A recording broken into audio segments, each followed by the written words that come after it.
Greetings and welcome to another episode of Q Points Podcast. I am DJ Sir Daniel. And my name is J. Ray, sometimes known by my government as Johnny Ray Cornegay III. And Sir Daniel, it's the holidays. And you know what we do on the holiday. We talk about foolishness. We absolutely do. And I'm surprised. It's good that you said holidays. Because this particular topic will make you holler. Yeah. Because the subject of this episode was hollering. Yes.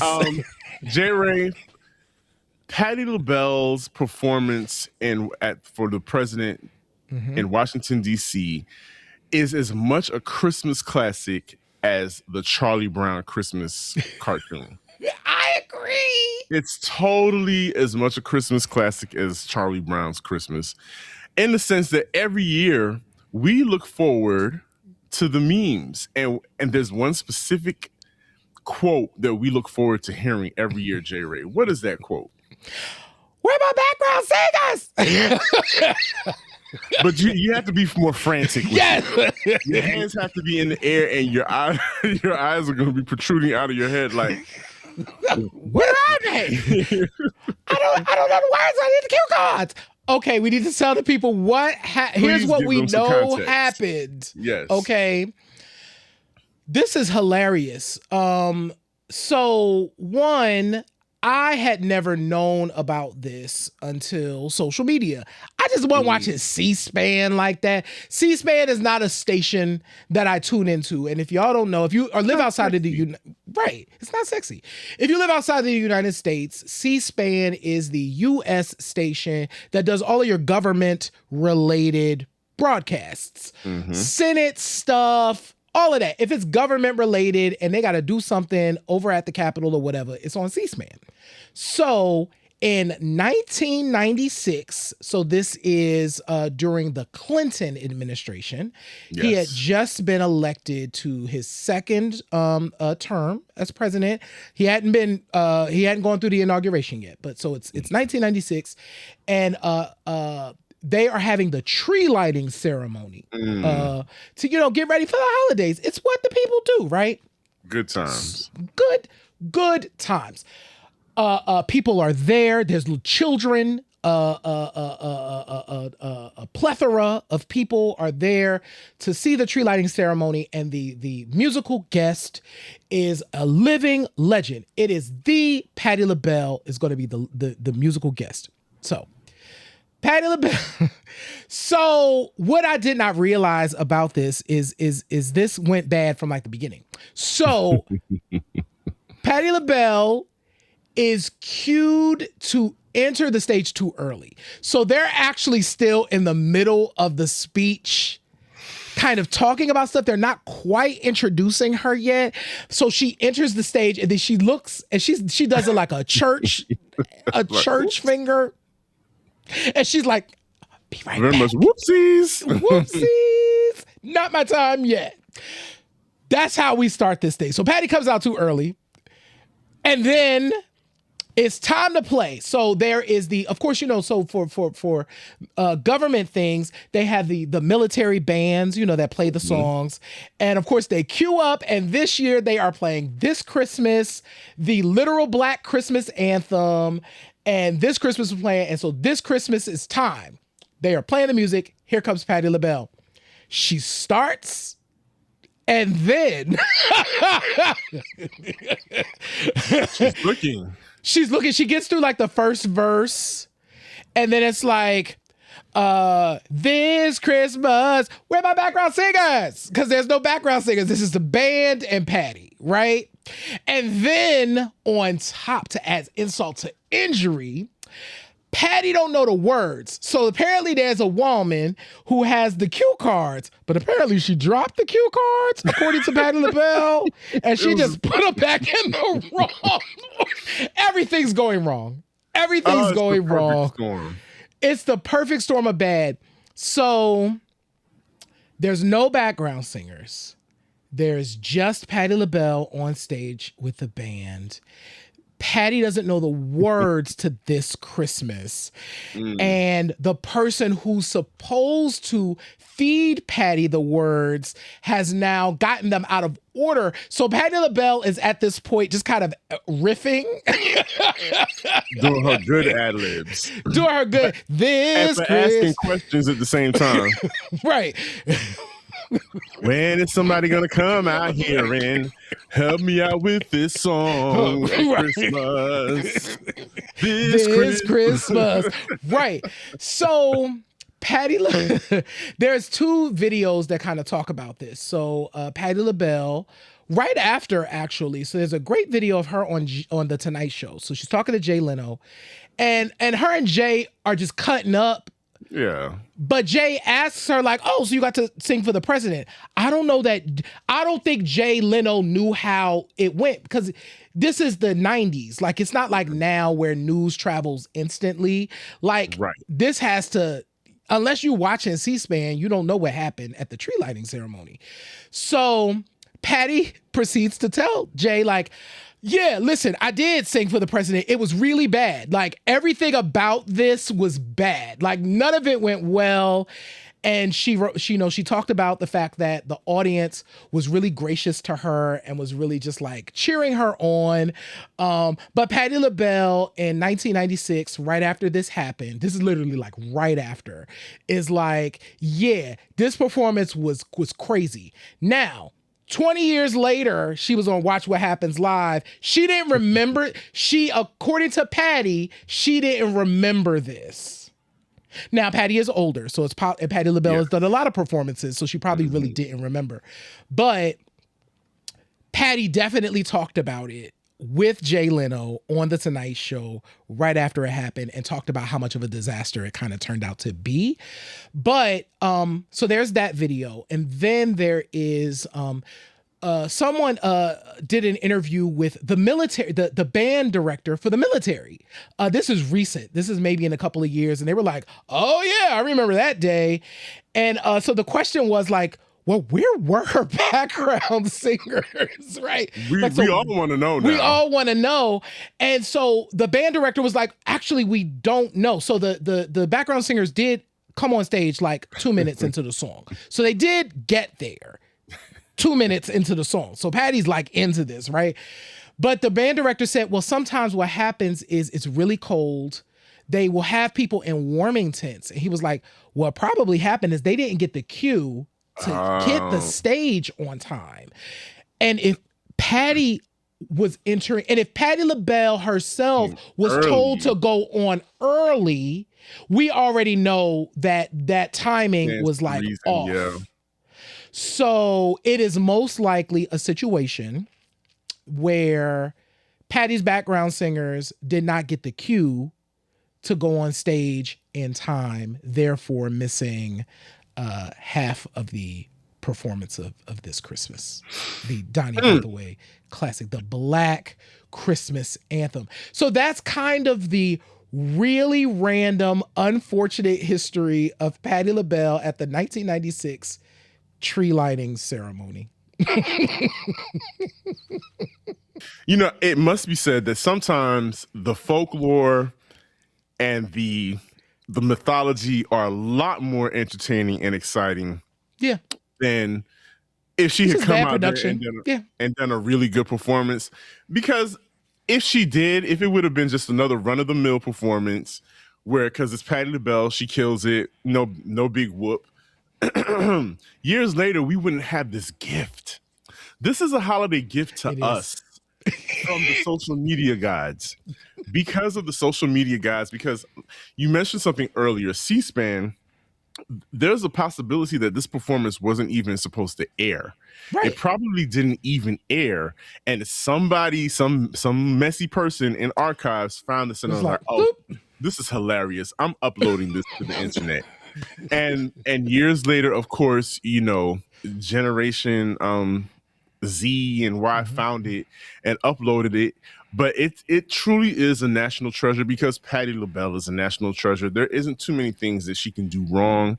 Right. And Jerry, I must say, in preparing for this this topic, I just started thinking about the other times that Patti LaBelle has broken the internet.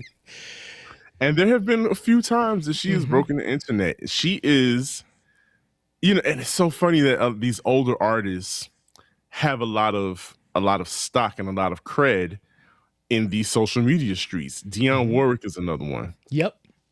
But we're talking about Patti LaBelle right now. Mm-hmm. So, Jerry, do you remember back in 2009 on the Tyra Banks show? Of all shows. Tyra Banks, famous for her America's Next Top Model groundbreaking show. Empire. Reality television show and Empire. Also branched off into her own talk show.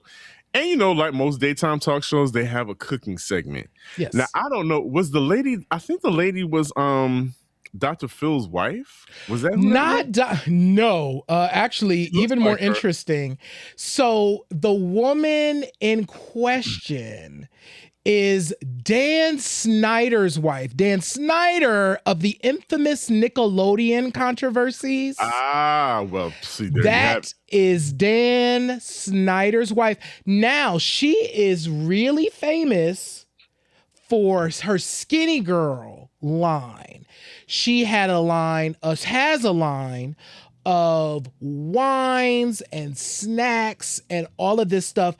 Like, her brand is top notch. Like, so she is like a person. Even in 2007, like the Skinny Girl brand was like a thing. But no, so she is Dan Snyder's wife. Okay. That says a lot, actually. So it really does, because first of all, I'm kind of wondering, why do you have both of them at the same time during this segment? Patty's Patti. Patti should have had this all by herself. But anyway, that's, 2020 hindsight vision, of course. So Patti they're making cupcakes, and these cupcakes have the film paper on them.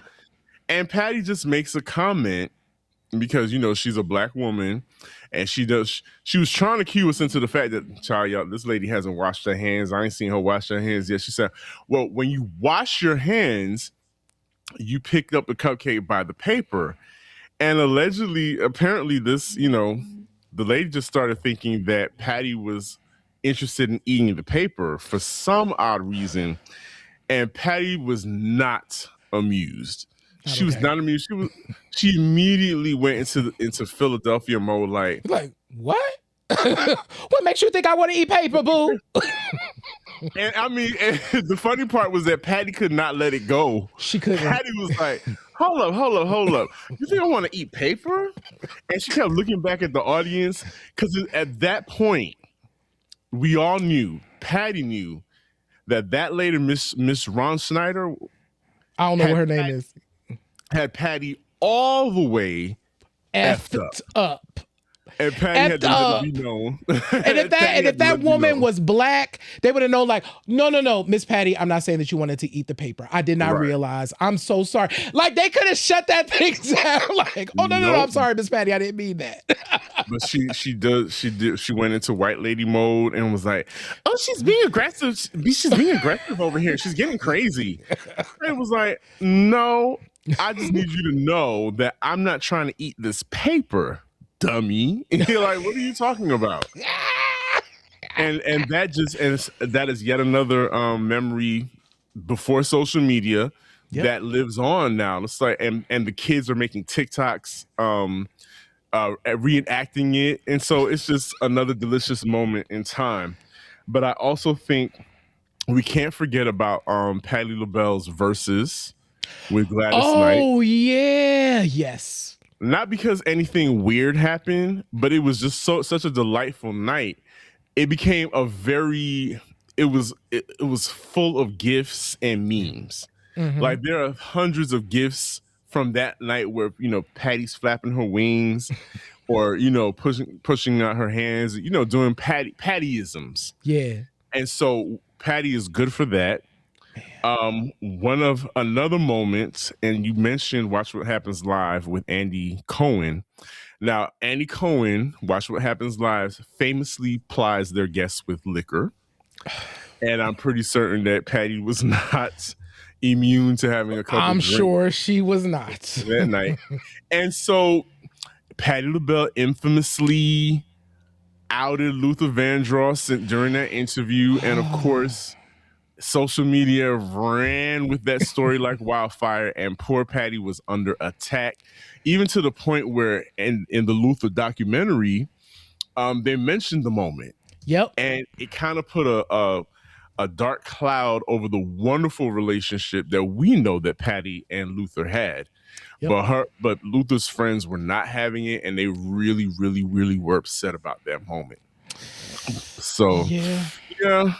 But I think this is a moment that will rectify everything, that will just cleanse the palate of that. And Patty's not even in this moment. Mm-hmm. It's not her, but J Ray, it was her pie. Oh, I forgot about the Patti Pie, which is still on sale, y'all. You can still go buy Patti LaBelle pies. Let me tell you something. This Walmart sensation, the Patti Pie, there's like a handful of moments where a food item takes the world by storm. Remember, right before the pandemic, it was the Popeye's chicken sandwich. Ooh, the Popeye's chicken sandwich had the people around salivating. Y'all acted a fool over those Popeyes. Now that sandwich was good though. It was good. It was good. I did have my fair share. Yes. But going back to the Patti Pie was this phenomenon, and a unknown singer, hairdresser, stylist made a video. You know, this time everybody makes videos, and people and was giving his reaction to the Patti LaBelle pie. And James Chanel Wright was singing his face off. My God. Singing his face off about this Patti Pie. And that led him to having a whole career, or even becoming more known as a singer, because he was already known as a singer in different circles. But now James Chanel Wright has a name of his own because of that moment. You know, he sings background with Tamar, and does his own thing. You know, became an internet sensation because of the Patti LaBelle pie. So, you know, Miss Patti, we love you. We thank you for this wonderful holiday gift. There are holiday cards, Christmas cards that people have made with that iconic silhouette of her hands out. Where are my background singers? That's how iconic that moment is. It is. I'm grateful for it. Like, it is something that we get a chance to laugh every single year. And it's easy to laugh at this because, one, Patti LaBelle has a wonderful sense of humor. If it's one thing you know about Patti LaBelle's, when she show up somewhere, she going to cut up. Because she loves to cut up. So seeing her in this moment and knowing that Patti LaBelle, if them cue cards was where they needed to be, and if the background singers was there, would have bodied this Christmas. Like, you know what Patti was going to give. Like, she would have gave it if everything was in place for her to give it. So I agree with you, Sir Daniel. I think this is a beautiful moment to reminisce on, but we did want to shed some light on it. And I do want to correct myself before this show ends. The woman, Dan Schneider's wife, her name is Lisa Lillian. Her brand is called Hungry Girl, not Skinny Girl. Okay, Skinny Girl. Because Skinny Girl was that other chick from Real Housewives of New York. Yeah. Okay. But yes, Hungry Girl is Lisa Lillian. So, but yeah, no, I agree with you, Sir Daniel. Patti is a national treasure, and this is a fun moment, and we now have a new tradition. We certainly do. If I say cue cards or backup singers, you know exactly what to do. Right. I don't know the words. Y'all, thank y'all for tuning in. Happy holidays to you. If you can see our faces or hear our voices, subscribe wherever you are. Tell your friends, family, colleagues about the show. Because if you enjoy Q Points, chances are they will as well. Visit our website at qpoints.com. We got a ton of episodes for you to check out. You can go and binge Q Points all holiday. Check us out on Substack. We have a ton of good stuff over there. And shop our store at store.qpoints.com. We appreciate y'all. We love y'all. Absolutely. And like I always say, in this life, you have a choice. You can either pick up the needle or let the record play. I am DJ Sir Daniel. I'm J Ray, y'all. And this has been Q Points Podcast, dropping the needle on Black music history. We will see you on the next go round. And happy holidays. Yes. Peace, y'all. Peace.